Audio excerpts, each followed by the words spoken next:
Hello दोस्तों, इस कहानी में आपको लोरोना की कहानी को बताने जा रहे हैं। मेक्सिको की ये दिलकश हसीना रहा करती थी मेक्सिको की उत्तरी भाग में, और इसका असली नाम था मारिया।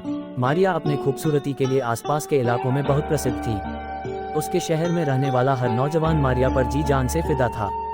हर शाम जब मारिया अपना पसंदीदा सफ़ेद गाउन पहनकर निकलती थी तो बहुत हसीन लगती थी। एक दिन बाजार में उसे एक नौजवान मिला जो मारिया को देखते ही उसके रूप से मोहित हो गया, और मारिया को भी वह व्यक्ति बहुत पसंद आया। उस लड़के ने मारिया के सामने शादी का प्रस्ताव रखा, और दोनों ने जल्दी ही शादी करके एक खुशहाल जीवन बिताना शुरू कर दिया। मारिया सदा ही खुश रहा करती थी, क्योंकि वह अपने निजी जीवन से बहुत खुश थी। उसका पति उसे बहुत खुश रखता था। दिन गुजरते गए और मारिया के 2 बेटे हुए, लेकिन मारिया का पति अब पहले की तरह उससे प्यार नहीं करता था। मारिया के व्यक्तिगत और भावनात्मक जरूरतों के पूरा न होने के कारण मारिया अब पहले जितनी खुश नहीं थी। एक दिन मारिया का पति किसी काम के सिलसिले में दूसरे शहर गया और फिर कभी वापस नहीं लौटा। मारिया कई दिनों तक अपने पति का इंतजार करती रही और उसके ख्याल में रो रो कर बुरा हाल कर लिया।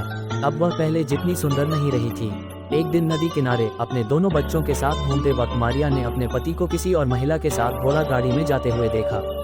उसके पति ने अपने बच्चों की तरफ मुस्कुरा कर देखा, लेकिन मारिया को पूरी तरह से अनदेखा कर दिया, मानो वह मारिया को जानता ही नहीं हो।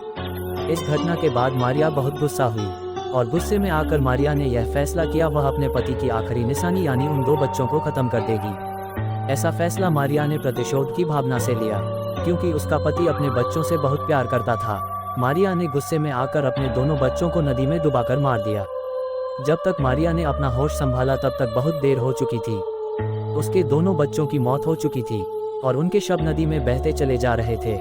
मारिया ने एक बार तो अपने बच्चों को नदी से बाहर निकालने की कोशिश तो की, लेकिन नदी का प्रभाव ज्यादा होने के कारण उसके बच्चे नदी में बह गए। मारिया को अपने किए का बहुत अफसोस हुआ, और अपने किए पर शर्मिंदा और दुखी होने के कारण कुछ ही दिनों बाद मारिया के भी मौत हो गई। अपने जघन्य अपराध के कारण शायद मारिया के आत्मा को मुक्ति नहीं मिला, और वह एक बार फिर जाग गई। उसकी आत्मा उसी नदी और मारिया के घर के आसपास के इलाकों में भटकने लगी। मारिया के मौत के कुछ ही दिनों बाद वहां के सारे निवासियों ने यह दावा करना शुरू कर दिया कि उन्हें सफेद ग्रोन में एक महिला रात के वक्त दिखाई देती है। शुरुआत में इन बातों पर किसी ने भी गौर नहीं किया, लेकिन कुछ ही समय बाद उन गांव से बच्चों के गायब होने की घटनाएं सामने आने लगी। साथ ही ऐसे लोगों के संख्या में भी यह चर्चा होने लगा जो कह रहे थे कि उन्होंने एक सफेद ग्रोन वाले महिला को देखा है जो अक्सर नदी के पास बैठी रोती रहती है। उसके रोने की आवाज में दुख भी है और एक अजीब सा डरा देने वाला भय भी है। कुछ लोगों ने बताया कि अगर कोई उस रोती हुई महिला के पास जाता है तो वह महिला अचानक गायब हो जाती है, लेकिन उसकी रोने की आवाज़ फिर भी आती रहती है, और वह आवाज़ इतनी भयानक होती है कि अगर कोई उस आवाज़ को सुन ले तो उसके कानों में वह आवाज़ काफ़ी दिनों तक गूंजती रहती है। कुछ ही दिनों में एक और बच्चे की गायब होने की घटना सामने आई, और गाँव वालों को नदी के दूसरे किनारे पर अलेजांद्रो नाम का एक 15 साल का बच्चा अचेत हालात में मिला। होश आने पर बच्चे ने जो बातें गांव के लोगों को बताया उसे सुनकर हर किसी के होश उड़ गए। अलेजांद्रो ने बताया कि जब वह नदी किनारे बैठा था तो उसने देखा एक सफ़ेद ग्रोन पहनी महिला अचानक रोते हुए नदी के पानी से बाहर निकली। उसका चेहरा बेहद डरावना था और उसकी रोने की आवाज़ बहुत खौफनाक थी। वह महिला पानी से बाहर निकली और अपने सामने खड़े बच्चे को एक ध्यान में देखता रहा। उस महिला के देखने मात्र से वह बच्चा उस महिला की ओर खींचता चला गया, और देखते ही देखते वह बच्चा उस महिला के पास पानी में पहुंच गया। वह महिला रोती रही और उस बच्चे को पानी में डुबाने लगी।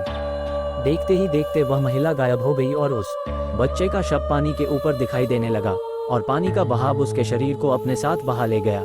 ये देख अलेजांद्रो बहुत डर गया और वही बेहोश होकर गिर पड़ा। इस घटना के बाद वहां के लोग समझ गए कि हो न हो इन घटनाओं का कारण मारिया की भटकती आत्मा ही है, क्योंकि वह आत्मा हमेशा रोते हुए ही दिखाई देती थी। इसलिए वहां के लोगों ने इस आत्मा का नाम दे दिया ला लोरोना।